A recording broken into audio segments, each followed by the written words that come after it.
throwaway account for obvious reasons. This is going to be a long one, and I honestly don't know what I expect from posting it here. Closure? Validation?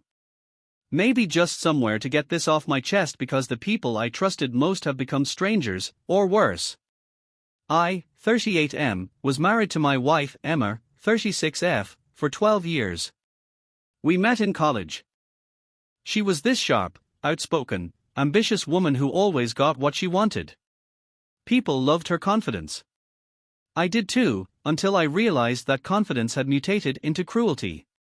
We weren't perfect, but I thought we were solid. We had a house in the suburbs, 2 cars, weekend getaways, the occasional fight about bills or chores, nothing crazy. She worked in marketing, and I run a home renovation business. I'd leave at dawn, come back covered in sawdust, and she'd roll her eyes like I was tracking mud into her curated little world. The first real sign something was off came around our 11th anniversary. She forgot. Just straight up forgot. No dinner, no text, no card. When I brought it up, she laughed it off, "It's just a date. You're so sentimental lately, it's weird."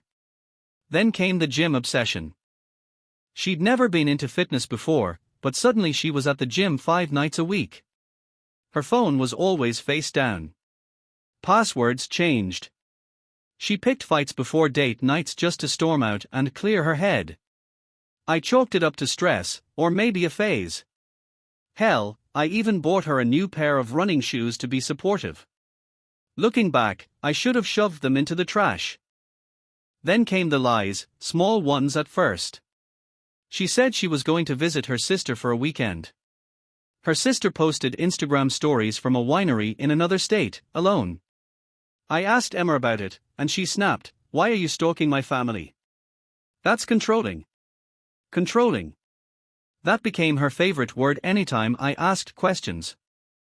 She started keeping her phone in her purse at all times, even when she went to the bathroom. At night, she'd turn it on silent and sleep with it under her pillow. But still, I didn't want to believe she was cheating. I thought maybe we'd just drifted. I suggested couples therapy. She laughed. "If you think I need therapy, maybe you should go figure yourself out instead." Yeah. That stung. I kept swallowing the disrespect. I convinced myself I was being paranoid. I even blamed myself for not being more romantic, more attentive, more something. But then came the barbecue party. And that day changed everything. The day of the barbecue started like any other lazy Saturday. I was up early mowing the lawn, setting up the grill, and tossing a few chairs out back. Emma was inside, blasting music while making some fancy Pinterest-worthy appetizer she probably copied just to outdo the neighbors. I remember watching her through the kitchen window, smiling, laughing to herself like she didn't have a single care in the world. Like our life wasn't hanging by a thread. I wasn't expecting anything that day except maybe a few backhanded compliments and some passive-aggressive remarks from Emma about how I burned the burgers. Instead, I got the moment that shattered, and oddly clarified, everything. Friends trickled in around noon. My buddy Derek, who I've known since high school, showed up late with his usual swagger and a six-pack. He gave me that overly familiar bro hug, and for a moment, I felt guilty for how distant we'd gotten lately. That guilt wouldn't last long. Emma was glowing. Not in the happy wife, happy life kind of way, but in the smug, attention-hungry kind of way that said she had something up her sleeve. She kept glancing at me, like she was waiting for a reaction to something I hadn't even realized was happening. Then it came. She clinked her wine glass with a spoon, like we were all at some wedding reception, and called everyone's attention. "I have an announcement," she said, beaming like she'd just won a game we didn't know we were playing. "I'm pregnant." There were gasps and cheers. I froze. I blinked. Rewound. Pregnant? I hadn't touched her in months. We'd barely shared a bed, let alone anything more intimate. Then she added, loud and proud, "And it's not with my husband." The crowd went silent. Dead. Even the kids stopped screaming in the yard. It felt like the oxygen had been sucked out of the entire backyard. Emma turned and put her arm around Derek. It's his. Derek, that smug bastard, raised his beer toward me like he'd just hit a home run. Yeah, he chuckled, I've been doing your wife for over a year, and you didn't even notice. Loser. Laughter. Gasps. Murmurs. I could feel every eye on me, waiting for me to crack, cry, explode. They expected some Jerry Springer meltdown. Instead, I smiled. I raised my glass, nodded politely, and said, just like I did with your daughter. The air really got sucked out then. I looked him dead in the eye. You're going to be a granddad, surprise. See, what Emma didn't know was that while she was out pretending to find herself in hotel rooms and yoga retreats, I'd been spending my free time elsewhere. Namely, in Derek's house. His daughter and I? We had our own secrets. She was legal, and very, very willing, especially when it came to revenge. Emma's jaw dropped. Derek turned a shade of pale I didn't know existed. The crowd shifted. You could feel it, people realizing this wasn't just some messy love triangle. This was war. And then the real chaos began. Right on cue, sirens wailed in the distance. A few neighbors turned toward the street, confused. Moments later, the backyard gate swung open. Four cops walked in, badges out, hands on their holsters. Roman Fletcher, one asked. Derek stepped forward instinctively. Yeah. They didn't wait. Within seconds, he was cuffed. Emma screamed. What the hell is going on? The lead officer replied without emotion, Mr. Fletcher, you're under arrest for fraud, embezzlement, and possession of stolen property. Turns out Derek had more than just a cheating problem, he was dirty in ways no one saw coming. Well, except me. I wish I could say the police showing up was some random coincidence. That the universe just happened to serve up poetic justice at the perfect moment. But no, I made that happen. A few months prior, once the suspicions about Emma really started eating at me, I decided to stop playing the fool. I was tired of being gaslit, lied to, and ignored. I had a buddy in the local precinct, let's call him Mark, who owed me a favor after I helped him remodel his basement at a massive discount. So, I reached out. I didn't accuse Derek of anything outright. I just mentioned that something about his new car, his sudden business expansion, and his multiple weekend trips to Vegas didn't sit right. Mark started looking into it, and within 2 weeks, he told me there were red flags all over Derek's financials, laundering, shady offshore transfers, and some messed up client fraud. But they needed evidence. That's where I came in. I started inviting Derek over more, playing dumb. Beer nights. Football. Hey man, what kind of books are you cooking for all that travel? I'd ask casually. And Derek, being the arrogant piece of crap he is, let things slip, especially after a few drinks. I recorded our conversations. I even planted a flash drive in his car's console once while we were grabbing tools for a house project. Turns out he kept backup ledgers there. Idiot. So when the police came that day, it wasn't by accident. It was the culmination of months of planning. Derek thought he was untouchable, and Emma thought she was the puppeteer. They had no clue I'd been quietly setting the stage. When they led Derek out in cuffs, people started whispering like crazy. Emma tried to save face, yelling at the officers about how this was some mistake, some misunderstanding. But the more she panicked, the more people saw her for what she really was. I didn't say a word to her. I just stood by the grill, flipping burgers, like nothing had happened. Emma stormed up to me after they hauled Derek off. What the hell did you do? I looked her straight in the eye. I made a few calls.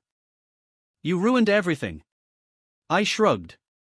No, Emma. You did. Then she slapped me. Hard. Right across the face.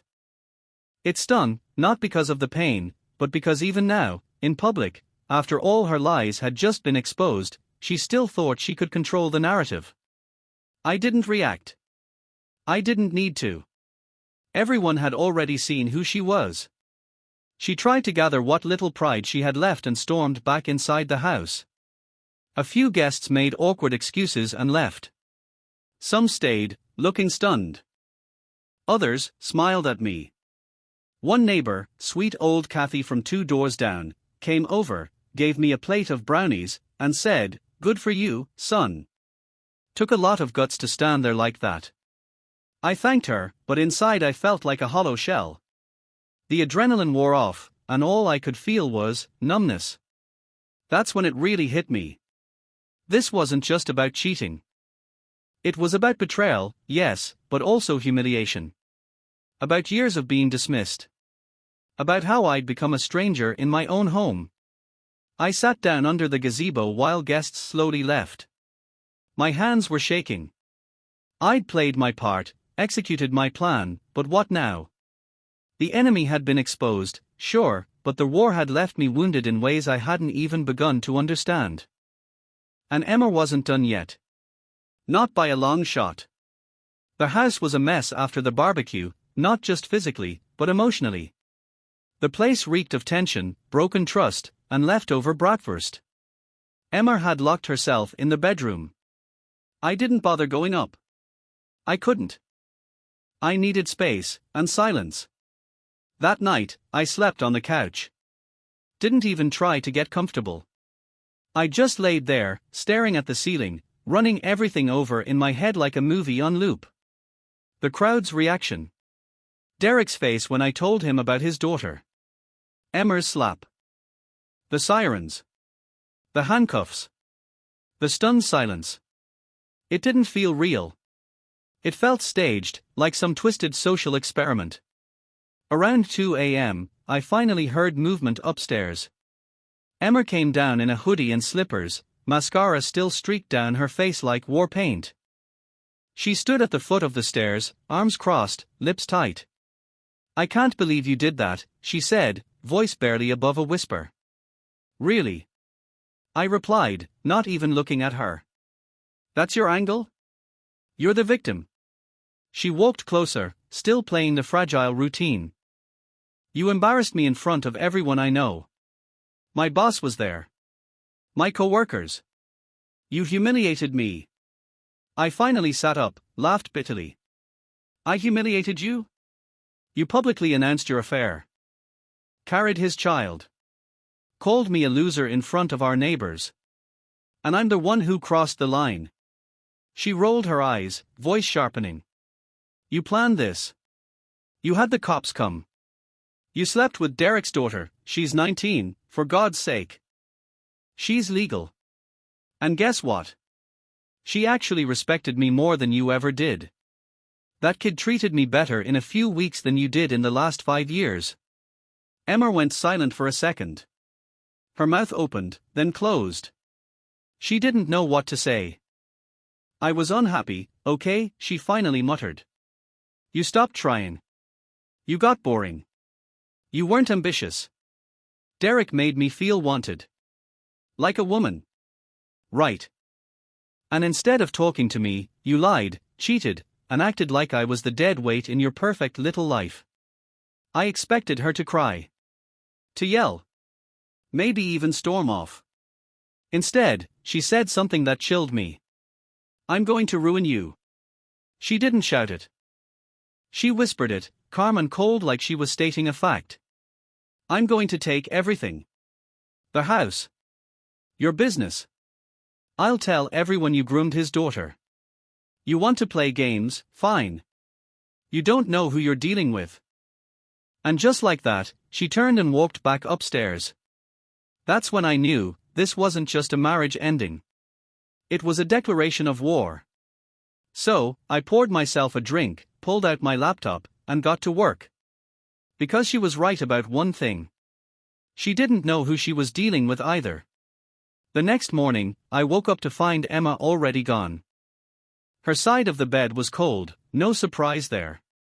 I checked my phone and saw she'd posted a vague, pitiating Facebook status.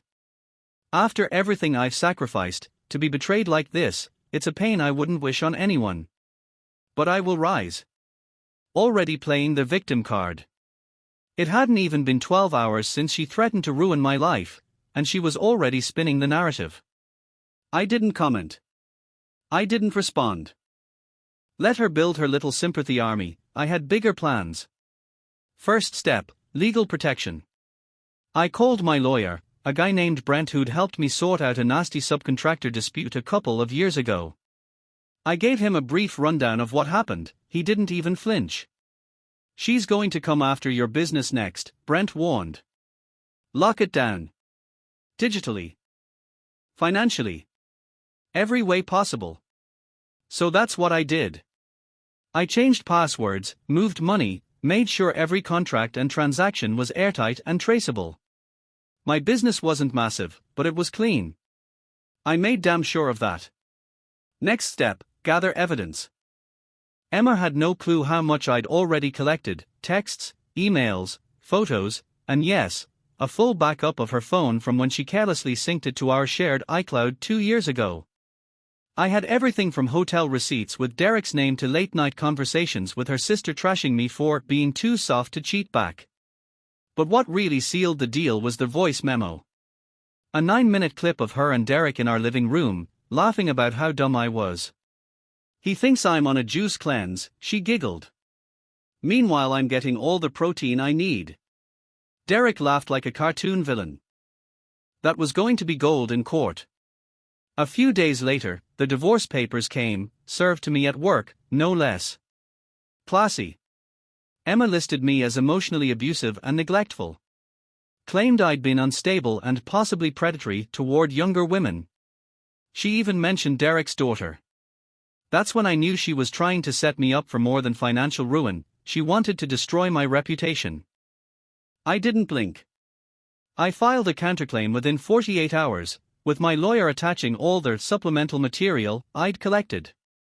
Brent even threw in a formal request for a forensic financial audit of Emma's accounts. She'd been siphoning money from our joint savings for months, under the radar, using tiny transfers and grocery runs as cover. While this legal back and forth was heating up, I got a call from Derek's daughter, let's call her Kylie. She was crying. "They kicked me out," she said. "Who?" "My mom. After your party, she found out. She said I embarrassed the family and told me to pack my bags. I've been sleeping at a friend's, but I can't stay long."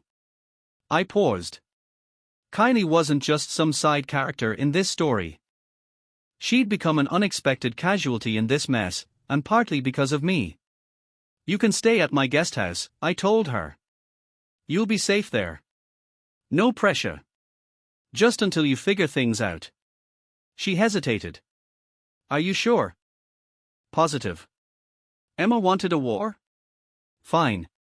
But I wasn't going to stoop to her level. I'd already won the first round. Now I was playing for the endgame.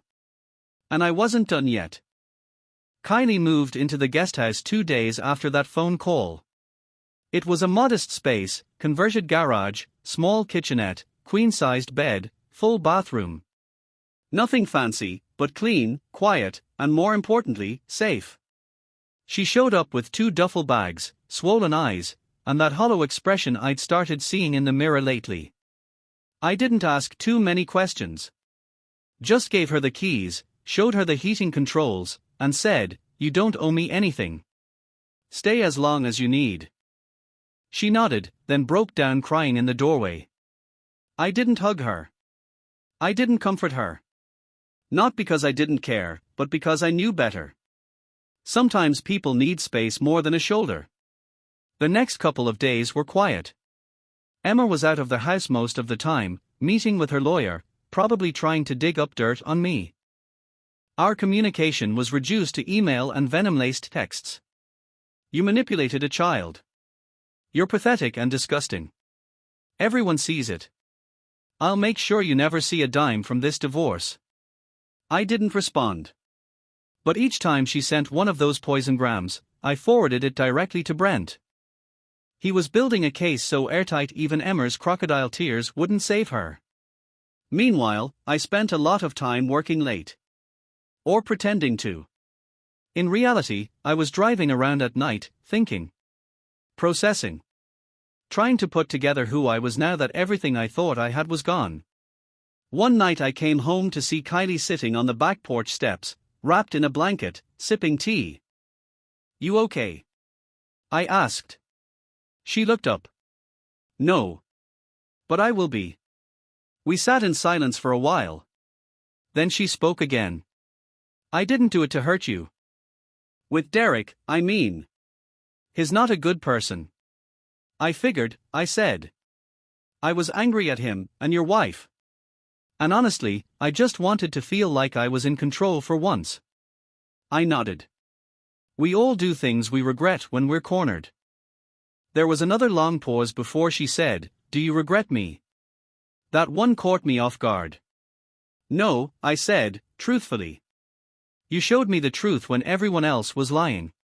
And she did. That affair may have been born from spite, but it forced me to stop living in denial. To stop tolerating the emotional abuse Emma had been dealing out for years like it was part of a marriage contract. Later that week, Brent called me with good news. "She's screwed," he said bluntly. "The finances alone are enough to void her settlement requests. And if we push the grooming accusations as defamation, she could lose everything. Your business is safe, the house is negotiable, and with the evidence we have, you might even get her to settle quickly." But I didn't want to settle. Not yet. Emma still had cards up her sleeve. And I needed to make sure I had the last move. I wasn't after revenge anymore, I was after freedom. The kind that leaves no strings, no guilt, no lingering shadows. That's when I decided to tell the world everything. But not in a courtroom. At the family dinner Emma had planned for her birthday. The same dinner where all her relatives, friends, and even her parents would be sitting around a table, expecting cake and champagne.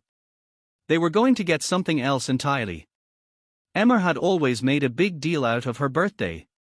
It wasn't just a day, it was a production. Dinner reservations, themed decorations, a carefully curated guest list full of people she wanted to impress. This year was no different, except she made one critical mistake. She invited me. Technically, the invite was a text she sent to make herself look like the bigger person in front of mutual friends. "You're welcome to come to dinner, for old time's sake. My parents still like you, somehow." Classy. But I wasn't offended. I accepted the invitation instantly. Not because I wanted to celebrate her existence, God, no, but because I had a plan. The dinner was at her favorite restaurant downtown. Trendy, overpriced, and filled with people who pretended to like truffle oil. I showed up in a pressed shirt and black slacks, looked sharp, controlled, calm. While everyone else walked in laughing and hugging, I kept it minimal, nods, polite handshakes. Emma wore a tight red dress and an even tighter smile. She greeted me like we were acquaintances from a book club. "Thanks for coming," she said flatly, kissing my cheek like we were politicians at a fundraiser. "No problem," I replied. "Wouldn't miss it." I had a manila envelope tucked neatly inside my jacket. Her parents were there. Her sister and brother-in-law. A few co-workers from her firm. And, of course, a couple of mutual friends who still weren't sure which side to land on. All of them blissfully unaware of the ticking bomb under that white tablecloth. Dinner started light. Wine flowed. Appetizers passed around. Toasts were made. One of her co-workers even mentioned how strong and inspiring she'd been lately. She soaked it in like sun on a beach. Then, the moment arrived. Dessert came out, some overhyped creme brulee with edible flowers, and just before anyone could dig in, I cleared my throat. "Mind if I say a few words?" I asked, standing up. Emma looked instantly uneasy. "Oh, sure." I reached inside my jacket, pulled out the envelope, and placed it in front of her. "Happy birthday." She stared at it like it was a live grenade. Everyone else glanced around, confused but curious. "Inside," I said, "is a complete breakdown of your financial theft from our joint account, proof of your infidelity, and a formal motion for full asset protection. Also, a little bonus, voice recordings of you and Derek laughing about how stupid I am." Her mouth opened, but nothing came out. And just for fun, I added, there's also a notarized affidavit from Kylie, yes, Derek's daughter, confirming that our relationship started after she turned 19. In case you were still pushing that little lie. The room went dead silent. You could have heard a fork hit the floor. Emma's sister looked like she was about to faint. Her mother started muttering something about needing air. Her father. He just leaned back and muttered, Jesus Christ. I didn't yell. I didn't cry. I didn't even smirk. I just looked at her and said, you wanted to ruin me. I wanted to walk away clean. Looks like I win. Emma grabbed the envelope with shaking hands and bolted out of the restaurant. I didn't follow. I didn't have to. I turned back to the table, raised my glass, and calmly toasted, to truth. Half the room toasted back. The other half just stared at their plates, pretending they didn't know her. As I left, I felt something I hadn't felt in months. Peace.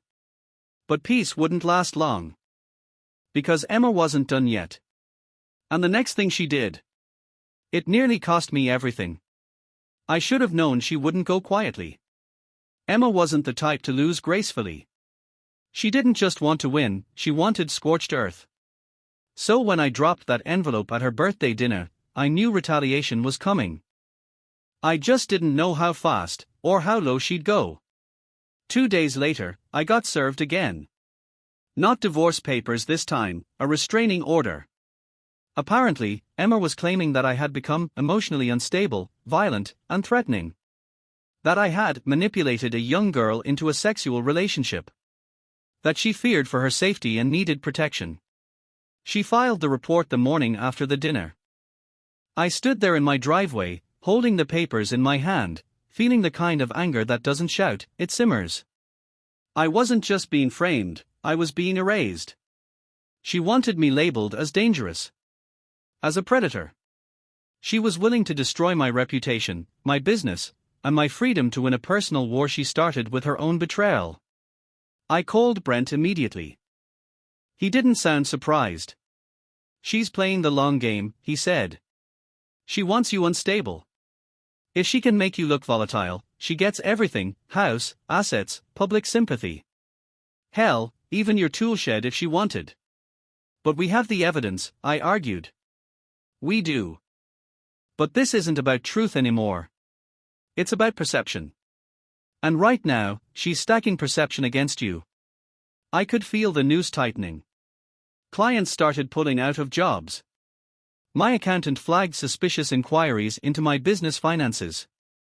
A couple of neighbors who used to wave at me now looked the other way. She was poisoning the water around me, one whisper at a time. And Kylie. She came running to me in tears the night after Emma filed the report. She sent someone to my work, she sobbed. Told my manager I was being groomed. Said you manipulated me into lying on a legal document. That's when it got personal in a new way. Emma wasn't just trying to ruin me. She was trying to undo the one honest connection I'd found in the wreckage of our marriage. Say what you want about how Kylie and I started, but she was never a victim. And I wasn't a monster. I comforted her as best I could, then called Mark, my cop buddy. You still got that favor bank open? I asked. Depends what you need. I need someone to look into what Emma's really been doing behind the scenes. She's pulling strings. Harassing witnesses. I want it documented. All of it. You think she'll mess up? She already has. We just haven't caught her yet. While Mark started digging, I laid low. Kept quiet. Let her spin her story, let the public think I was licking my wounds. But what I was really doing was watching. Because Emma had one fatal flaw, she never believed she could lose. That's what made her dangerous, and predictable. And sure enough, a week later, she crossed a line even she couldn't walk back. She called in a fake tip to Child Protective Services, said I had been hosting minors unsupervised, and that inappropriate conduct may be occurring. She didn't mention Kylie by name, but the implication was clear. CPS showed up at my house. Thankfully, I'd already prepared. security cameras, clean background checks, a registered legal guest list. And most importantly, Kylie had been coached by my lawyer and recorded her recent conversation with Emmer's friend, where they admitted it was all part of Emmer's plan to bury him. That tape? It changed everything. I handed it over to CPS, who quietly filed it with the proper channels. And just like that, the tide turned. But we weren't done. Emmer had one last card to play. And so did I. The CPS case was dropped within 3 days. Apparently, the audio recording Kylie provided, plus the video footage from my home's security system, was more than enough to show the whole thing was a setup. CPS agents were surprisingly professional about it. They didn't accuse, didn't lecture. They simply closed the file, thanked me for my cooperation, and quietly left. But the damage was already done. I lost 2 more clients that week. Word had gotten out that I was being investigated, and in my line of work, where most business comes from referrals and reputation, even a whiff of something that serious is enough to destroy everything you've built. I found myself standing in my own garage one night, surrounded by the tools I used to build other people's dream homes, and I realized I didn't even have the energy to fix my own. Emmer had gotten what she wanted. Not everything. Not yet. But she'd wounded me deeply. My business was in critical condition. My social life was radioactive. My character had been shredded in whispers. Even though I was legally in the clear, the stink of her lies still lingered like a bad smell no amount of truth could scrub away. And still, despite it all, I wasn't angry. Not like before. I was ready. Because while she was busy playing games in the public eye, I had been collecting receipts in private. Mark came through.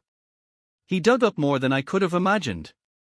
Emma hadn't just siphoned money from our joint accounts, she'd been redirecting company invoices from her employer to a personal LLC she created under her cousin's name. Fraud, embezzlement, corporate theft. The works. But the real bombshell. She'd been pregnant before. Twice. And she'd had both terminated without ever telling me. Now, before you judge me, I'm not here to debate the morality of her choices. That's her right. But hiding it from me while pretending we were trying for a baby for years. That was emotional warfare. I remember all the tears, all the fights, all the blame she placed on me for being too stressed or not fertile enough. It wasn't that we couldn't have a child. It's that she never wanted one with me. I sat on that information for 2 days.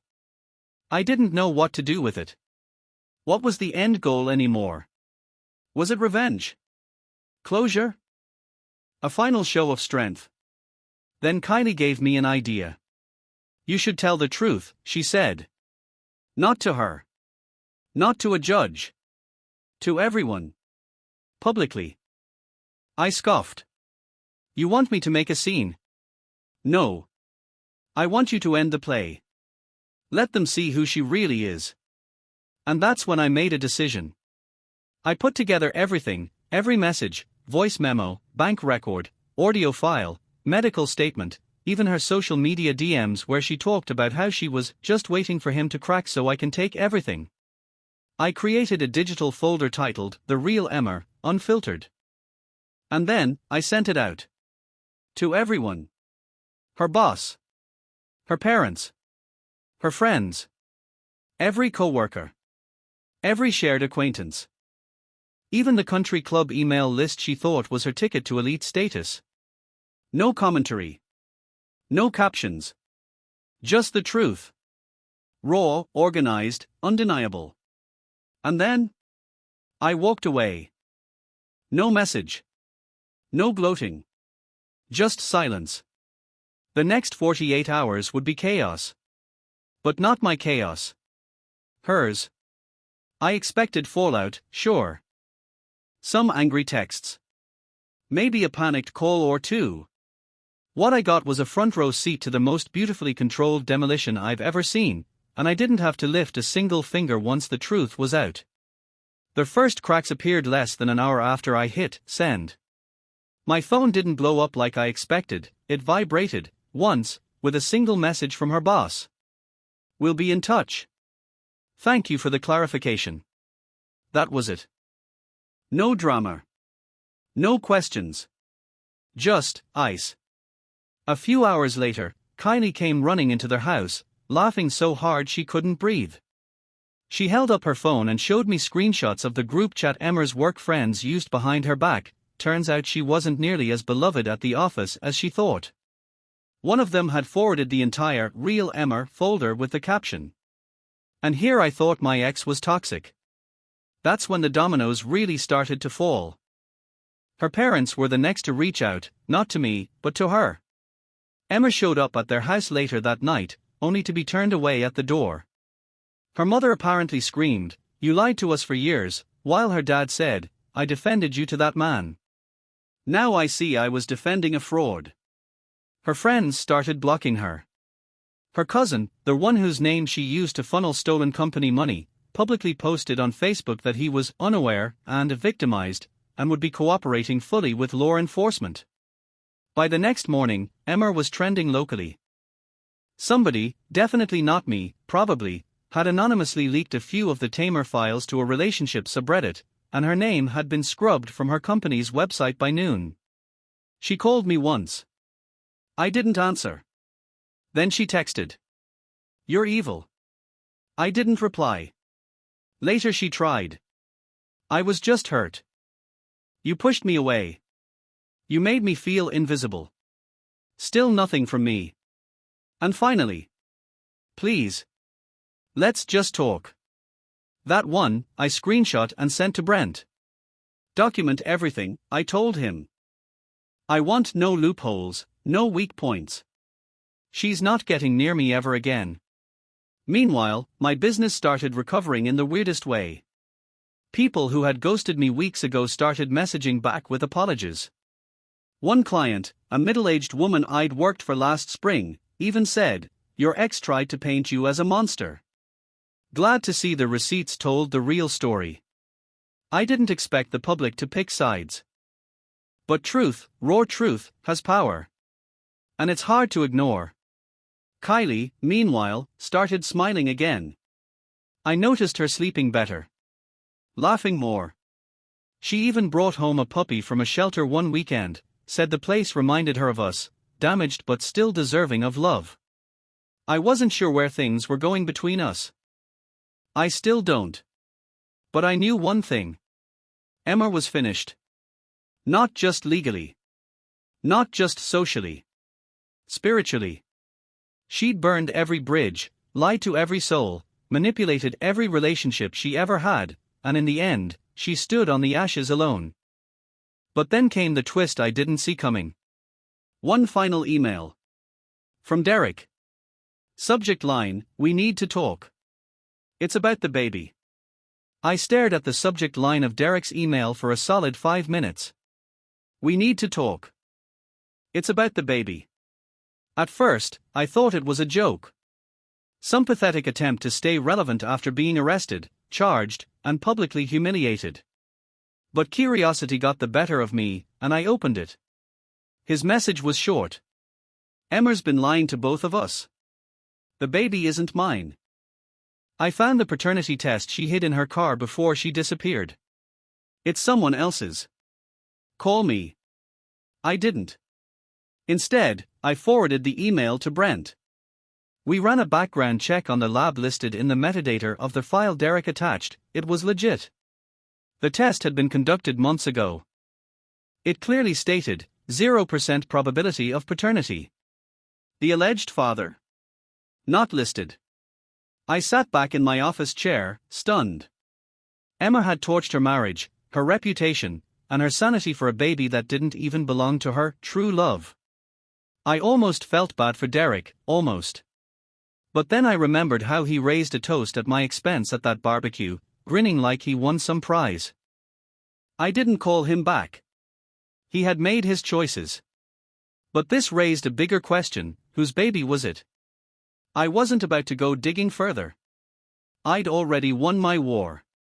But the chaos Emma had created was finally consuming her from the inside out. This wasn't just a fall from grace, it was free fall into irrelevance. Kylie and I talked about it one night, sitting on the back deck with a bottle of whiskey and a bowl of popcorn. "Do you think she even knows who the father is?" she asked. I shrugged. "At this point, I'm not sure she even knows who she is." Kylie chuckled, then turned serious. "She's going to spiral, isn't she?" "She already is." And I wasn't wrong. A few days later, Emmer's sister reached out. Apparently, Emmer had emptied what little she had left from her bank accounts and left town. No warning. No goodbye. No forwarding address. Just vanished. She'd become a ghost of her former self. The suburban queen who demanded attention, praise, power, gone. For the first time in months, I slept through the night. No interruptions. No nightmares.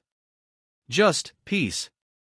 Kylie moved out of the guesthouse around that time, not because of tension, but because she got her own place nearby. She left me a note taped to the door. "You helped me find myself again. Thank you for letting me be your storm shelter. K." And just like that, I was alone again. But this time, it didn't feel lonely. I started rebuilding my business, my house, myself. Slowly. Intentionally. I kept the security cameras, though. Not because I was scared. But because some fires, once started, never truly go out. And sure enough, Emmer made one final appearance. 2 months later, I got a letter in the mail. No return address. Handwritten. "You destroyed me. You made me lose everything. I hope it was worth it. Because I will never forget. E." I read it once. Then I burned it. She wanted to haunt me. I chose not to be haunted. After burning her letter, I stood out in the backyard, watching the ashes scatter in the breeze. There was something poetic about it, about watching the last tangible piece of her disappear into nothing. It was the only closure I needed. Emma was gone. Physically, emotionally, financially. Her social circle had disintegrated, her career had evaporated, and her carefully constructed narrative had collapsed like a house of cards soaked in gasoline. And she'd lit the match herself. But me? I was still standing. Not unscarred. Not unaffected. But stronger. The house felt different. Lighter. Like it could breathe again. I started small, painting the walls, removing old photos, tossing out things that once belonged to us. I took down the anniversary plaque we got on our 10th year together and replaced it with a framed blueprint from my first solo renovation job. It was a reminder that I had value, before, during, and after her. Business started bouncing back, too. Word got around that I'd been smeared unfairly. Some clients even admitted they dropped me out of fear of drama, not doubt in my character. Once the truth was out, people remembered what mattered: quality work, integrity, and trust. Funny thing is, I got more jobs after all this than I did in the months before it started. Turns out, people love a redemption story. One Saturday, I was putting up new shelves in the living room when Kylie stopped by. She brought takeout and a six-pack and acted like no time had passed at all. We talked for hours, about her new place, her job, the fact that her mother still refused to speak to her, and she was honestly fine with that. She seemed happy. Settled. Then, out of nowhere, she looked at me and said, "Do you miss her?" I didn't even need to think. "No," I answered. Not because I hated Emma. Not anymore. I was past that. I didn't miss the manipulation. The walking on eggshells. The slow, quiet erosion of my identity. I didn't miss the marriage, I missed who I thought she was. Who I hoped she could have been. But that person never really existed. We shared a quiet moment, and then she asked something I didn't expect. "What would you tell someone who's where you were 6 months ago?" I thought about it for a moment. Then I answered. Listen to your gut. The moment things feel off, don't silence yourself out of love or fear or obligation. If you have to spy, dig, or doubt, something's already broken. And if they make you feel crazy for noticing, that's not love. That's manipulation. Kylie smiled. You should write that down. I laughed. Maybe I will. That night, after she left, I sat at my desk and opened a blank document. Not for court, not for evidence, just for myself. I wrote everything. Every moment. Every emotion. The rise, the fall, the fire, and the aftermath. And when I finished, I titled it, Ashes of a Marriage. Maybe one day I'll share it with the world. Or maybe it's enough that I simply survived it. Either way, I'm not the man I was before. And thank God for that. The strangest thing about surviving chaos is what comes after it, the silence. Not just in the house, but in your head. For months I had lived with a constant hum of dread. I'd wake up wondering what Emma was planning, what bombshell would drop next. I'd go to sleep scanning every sound in the house, half expecting the past to kick down the door. And then, one day, that noise was just gone. No texts. No emails. No sudden legal letters. Nothing from her. The silence wasn't peaceful at first, it was eerie. Like the world was holding its breath. I kept waiting for the other shoe to drop. But as the days turned to weeks, and then a month went by without a single whisper from her, I finally let myself exhale. I started picking up pieces of my old life that I had forgotten I missed. Sunday morning coffee on the porch. Music in the background while I worked. Actual joy in fixing up a home without feeling like I was plastering over a lie. One afternoon, I ran into Emma's father at the hardware store. We locked eyes across the aisle, awkward as hell. I expected him to look away. Or walk off. But instead, he approached me. Mind if I say something, he asked. Sure. He looked tired. Older than I remembered. The man had aged since that birthday dinner. I just wanted you to know. I'm sorry. For everything. For ever thinking she was the victim in this. I nodded, not sure what to say. He continued. She lied to all of us. We enabled her. We believed her because it was easier than seeing the truth. It's okay, I said quietly. No. It's not. But thank you for exposing it. Some of us needed the truth more than we realized. He patted my shoulder and walked off. I stood there for a while, holding a box of screws, realizing that closure doesn't always come from the people who hurt you, it sometimes comes from the ones who finally see it. That night, I looked through the folder again, the real Emma, unfiltered. I hadn't opened it since I'd sent it out. And as I clicked through the evidence, the photos, the messages, I didn't feel angry. I didn't feel sad. I felt nothing. She was just a story now. A chapter. A lesson carved in fire. And speaking of stories, mine wasn't over yet. One more surprise was waiting for me, tucked away in a stack of unopened mail on my desk. It was a thick envelope from a lawyer's office in a city I didn't recognize. Inside? A letter of inheritance. From Derek. Apparently, in his final days before being sentenced, he wrote a confession. And in that confession, he left behind something that would flip everything again. I stared at the envelope in my hands for a long time before opening it. Part of me wondered if it was some final sick joke. A power play from beyond the courtroom. But the return address was legit, an actual law firm in Denver, notarized and certified. The kind you don't fake. The letter inside was handwritten. Sloppy.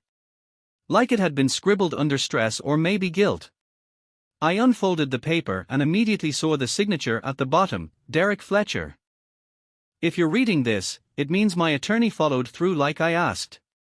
So congratulations, I guess you outplayed me.